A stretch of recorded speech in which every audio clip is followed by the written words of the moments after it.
Assalamualaikum. Jadi, okay guys, memang banyak berita yang dikeluarkan oleh Sabah FC dalam masa terdekat ni, beberapa jam terdekat ni.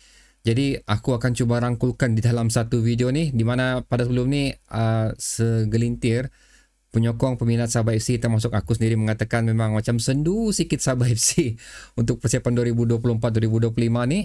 Bermula dari semalam lah actually, terlalu banyak good news aku boleh katakan telah dikongsikan oleh Sabah FC mengenai perkembangan terkini Sabah FC yang kebanyakan persoalan tu memang menjadi tanda tanya untuk aku sendiri dan juga aku believe anda juga yang selaku penyokong Sabah FC lah. So antara benda yang kita mau bincangkan di video ni, aku cuba untuk pecahkan kepada satu video, tapi kalau aku buat macam tu takut nanti pengeluaran video tu menjadi lambat dan cerita tu menjadi lapuk. So aku rangkulkan dalam satu video. Benda yang aku mau share dengan kamu adalah sponsor baru Sabah FC. Lepas tu status pemain import yang sering kali di menjadi tanda tanya kita, itu yang memang sudah kita tahu siapa orang tu.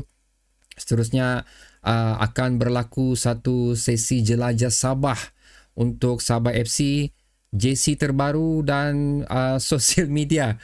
Ini syok cerita ya, social media ni. So ini pun benda aku tengok perkongsian daripada salah satu idola yang share juga perkembangan Sabah FC ni, itu Tora Bola sendiri. So ya, itulah benda-benda yang kita akan share dalam video ni. So kita mulakan dulu dengan pengendalian social media Sabah FC lah. Jom kita mulakan. Pada 2 hari lepas, Tora Bola Official, aku boleh cakap fanpage lah, okay, telah mengeluarkan satu perkongsian yang menceritakan mengenai cara admin Sabah Football Club menjawab soalan yang diajukan daripada peminat kepada Sabah FC punya social media. So, tajuk terbesar yang ditulis oleh Tora Bola adalah peduli tanda sayang. Lebih kurang macam tu. So, dia lebih merangkulkan penceritaan dia ni, lebih mengatakan macam Sabah FC sekarang telah berjaya mengembalikan minat tempatan, especially untuk kembali hadir ke stadium, kembali menyokong Sabah FC, dan kita punya semangat tu, eager kita untuk mengetahui status perkembangan terbaru Sabah FC membuak-buak. Apabila aku boleh katakan aku jealous juga tengok pasukan-pasukan lain, banyak update terkini yang mereka berikan, banyak pengenalan pemain-pemain terbaru, perancangan terbaru yang mereka berikan, tapi Sabah belum ada apa-apa perkembangan setakat sebelum video ini dirakamkan. Jadi itu adalah antara benda yang diceritakan lah oleh Tora Bola. Aku panjang penceritaan dia ni, kamu boleh cek sekali lagi Tora Bola Official di Facebook, dan aku agak bersetuju jugalah apa yang dikatakan oleh Tora Bola sendiri. Dan apa yang menarik sebenarnya adalah cara jawapan yang diberikan oleh admin tu.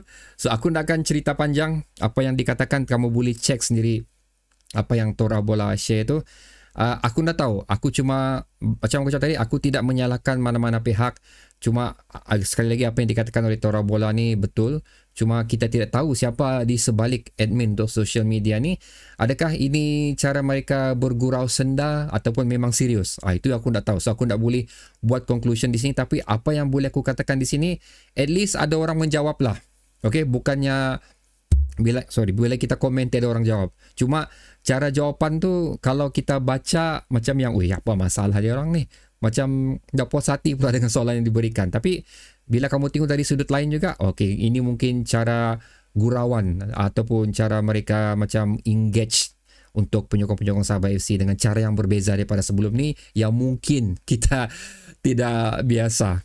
Tapi apapun, aku berharap mungkin lagi ni pendapat aku saja. Again, aku tidak menyalahkan mana-mana pihak, tapi next time mungkin cuba jawab secara profesional lah. Okey, cuba jawab secara profesional, kerana macam Tora Bola cakap, peduli tanda sayang. Kita menegur tu pasal kita sayang klub ni, kita mau klub ni maju, sama-sama majukan klub ni, baik dari segi management, admin dan juga penyokong. Kita sama-sama contribute untuk memajukan Sabah FC. Lebih kurang begitulah yang dikongsikan oleh Tora Bola, dan lebih kurang begitulah untuk pendapat aku. Dan diharap ni, dan aku mengharapkan selepas perkongsian aku yang bakal aku share dengan anda semua ni, aku nak tahu lah kalau admin Sabah Football Club social media ni tengok video aku ni, mungkin cuba lebih profesional dari segi menjawab. Aku faham mungkin kamu bergurau, tapi bukan semua orang boleh terima. Kalau aku okey sini. Aku tengok macam okey, diorang bergurau ni, tapi cara bergurau yang lain. Tapi again, untuk orang yang kan kita ni macam-macam cara orang berfikir, tapi cuba jawab lebih cara profesional dan banyakkan lagi perkongsian terkini Sabah FC, bukan gambar-gambar latihan sahaja yang dikongsikan. Itu untuk tajuk yang pertama lah. Okey, seterusnya pula guys, ini adalah mengenai dia ni, aku faham sudah kenapa lambat Sabah FC mengeluarkan jersey, dan ini adalah reason dia bila aku nampak news ni keluar adalah mengenai sponsor terbaru Sabah FC untuk tahun 2024-2025. Kontrak setahu aku hanya setahun sahaja, iaitu daripada Jetama. So Jetama ni, kalau siapa yang belum familiar, of course aku tak familiar sebelum aku buat video ni, aku check dulu apa Jetama ni. Dia adalah merupakan salah satu syarikat, aku boleh cakap syarikat yang established dan juga besar di Sabah, di mana syarikat ini ditubuhkan pada tahun 1988 kalau tidak silap, dan masih bertahan sehingga kini, masih mendapat banyak projek yang reliable, yang penting lah untuk kita selaku penduduk di area Kota Kinabalu, Tuaran, Menggata, apa semualah, di mana ia adalah merupakan projek yang membekalkan dan juga memaintainkan bekalan air di Sabah FC. Again, dari tahun 1988 sampai sekarang, syarikat Jetama yang merupakan masih lagi syarikat utama yang membuatkan semua benda-benda tersebut. Kontrak diberikan kepada mereka daripada kerajaan Sabah lah. So, jumlah tajaan yang diberikan adalah 5 juta. Kalau kita tengok 5 juta ni memang banyak sebenarnya, tapi untuk pengetahuan anda, kos untuk mengendalikan satu klub di saingan Liga Super especially memerlukan peruntukan yang lebih banyak daripada 5 juta. So adakah 5 juta ini cukup untuk memaintainkan Sabah FC sepanjang satu season? Personally jawapan aku tidak. Tapi apapun, bersyukur kita ada 5 juta sekarang, Sabah FC ada 5 juta sekarang. At least perjalanan untuk mungkin beberapa bulan ataupun apa-apalah, ada tampungan dia di situ. Dan of course, buat masa ni bukan Jetama saja menjadi klub utama, sponsor utama, tapi dia adalah sponsor terbesar setakat ni.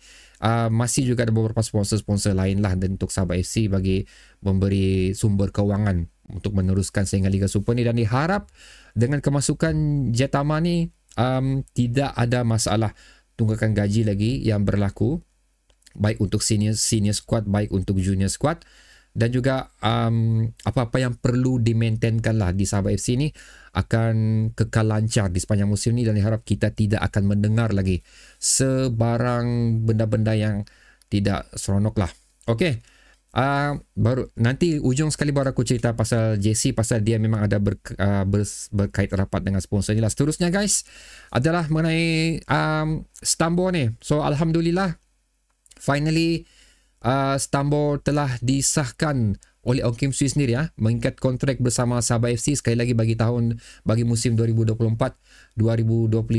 So bagi aku ini adalah merupakan, pendapat aku sajalah, pemain import terakhir yang akan diikat kontrak bersama Sabah FC bagi melengkapkan kuota import Sabah FC bagi tahun 2024-2025 ni. Walaupun Ong Kim Swee sendiri mengakui yang sebenarnya perlu ada pemain import lagi, perlu ada beberapa position lagi yang perlu dibaik pulih, yang perlu ditambah, dikuatkan lagi.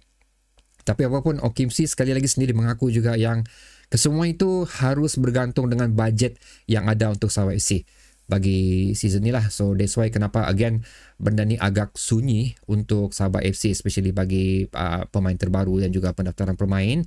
Dan aku selitkan sekali juga status Daniel Ting. Ong Kim Swee sendiri mengatakan yang Daniel Ting akan terus bersama Sabah FC bagi season ni walaupun masih berstatus loan daripada JDT.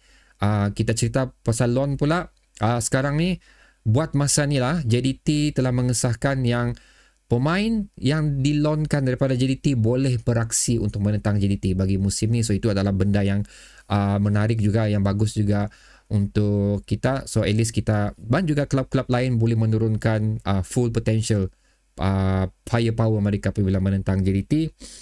Dan seterusnya Untuk benda-benda lain lagi, ya buat masa ni itu sajalah untuk pemain import. Dan cerita seterusnya adalah mengenai Jelajah Sabah FC pula. Ini pun masih lagi dalam satu artikel yang sama dikongsikan oleh Sabah FC Football Club. Daripada Ong Kim Siew juga, di mana yang aku katakan tadi, Jelajah Sabah FC akan dilakukan, akan dimulakan pada 23 hari bulan. Sabah akan menentang Keningau di, of course, Stadium Keningau sendiri, dan tidak lama selepas tu belum ditetapkan lagi tarikhnya, di mana Sabah akan pergi ke Sandakan dan juga Tawau untuk mengadakan lagi friendly match Jelajah Sabah yang akan berlaku sebelum bermulanya sepak mula bagi saingan 2024-2025 ni. Dan untuk SMJ Cup pula guys, finally ada news yang reliable dikeluarkan. Pada sebelum ni dikatakan 26 hari bulan SMJ Cup akan dilakukan di Stadium Likas di Sabah, tapi menurut Ong Kim Siew dijangkakan akan bermula pada 29 April hingga 5 Mei depan. Tidak dinyatakan berapa klub yang akan mengikuti SMJ Cup ni, tapi menurut sumber yang aku dapat, di mana aku telah kongsikan pada kamu di video sebelum ni, adalah Kuching City, Tampines dan juga apa sudah satu tu yang dari klub Singapore tu juga. So ada 4 klub lah termasuk Sabah FC. Okey, perkongsian terakhir yang aku janjikan kepada kamu, finally kita telah mendapat news mengenai jersey Sabah yang terbaru akan diperkenalkan pada bulan depan. Sekarang ni masih lagi dalam proses untuk melihat material dan juga design untuk kedua-dua pihak bertujulah, Sabah FC dan juga Lotto. Ya, kita masih mengekalkan Lotto lagi. Sabah FC masih mau meneruskan kerjasama dengan Lotto kerana berpuas hati dengan desain dan juga material yang mereka berikan pada 2 season lepas. Dan sekarang ni macam aku katakan tadi, masih lagi dalam proses ulang alik untuk melihat desain yang bakal disediakan oleh Lotto lah. So jersey ni akan diperkenalkan pada 9 hari bulan Mei bulan depan guys. So antara reason kenapa benda ni lambat juga, semana aku katakan tadi, adalah kerana kita baru menukar kita punya main sponsor daripada Sawit ke Jetama. So that is the reason sebenarnya lah kenapa kita lambat mengeluarkan jersey terbaru kita, sedangkan klub lain banyak sudah, even Perak pun sudah memberi share diorang punya jersey terbaru. So ini adalah reason dia, kerana pihak management mau menyelesaikan dulu kontrak kontrak sponsor di antara Sabah FC dan juga Jetama. Barulah proses terakhir untuk penyiapan jersey Sabah FC ni boleh dikeluarkan dan juga boleh disediakan, kerana baju ada tapi stiker sponsor belum ada, so tak boleh juga diperkenalkan kan, lebih kurang macam tu. So kita sudah dapat sponsor dan tiba masanya untuk beralih ke projek yang seterusnya, iaitu menyediakan dan juga memperkenalkan jersey Sabah FC. Tapi again, kita sudah tahu sponsor, kita sudah tahu apa yang ada di baju tu nanti. Cuma sekarang yang kita belum pasti apakah desain yang akan diberikan kepada kita untuk jersey season ni. Tapi apa yang dikatakan oleh mereka akan cuba untuk memberikan satu kelainan. Itu macam aku teruja jugalah dengan apa yang mereka katakan sini. Satu kelainan akan cuba ditampilkan bagi jersey Sabah season ni. Aku mengharapkan warna merah yang garang lah, lebih kurang begitu, desain merah yang garang. Pasal aku di antara season 2021 dan season first Lotto dan juga second Lotto Sabah FC ni, aku suka dengan season lepas punya desain Lotto. Bagi aku nampak lebih garang tapi simple, lebih kurang macam tu. Tapi apapun desain akan keluar, aku tetap akan sokong, aku tetap akan belilah. Pasal again, apa lagi kita mau pakai, kan jauh mau pakai jersey lain untuk hadir ke Stadium Sabah FC. Cuma aku mengharapkan sesuatu kelainan dan boleh kita banggakan apabila kita menyarung jersey tersebut. Okay guys, so itu adalah perkongsian dia. Lama video ni, aku minta maaf kerana macam mana aku katakan tadi, banyak benda aku ingin rangkulkan dalam satu video ni, dan juga pendapat aku juga aku ingin sertakan sekali. Kalau aku pecahkan video ni, dia akan jadi lambat, lebih kurang macam tu. So di antara semua topik yang aku telah share dengan kamu tu, kamu boleh bincangkannya di ruang komentar di bawah. Kita akan berbincang lebih lanjut di situlah. So terima kasih kerana menonton video ni, dan kita berjumpa lagi di video akan datang guys. Assalamualaikum.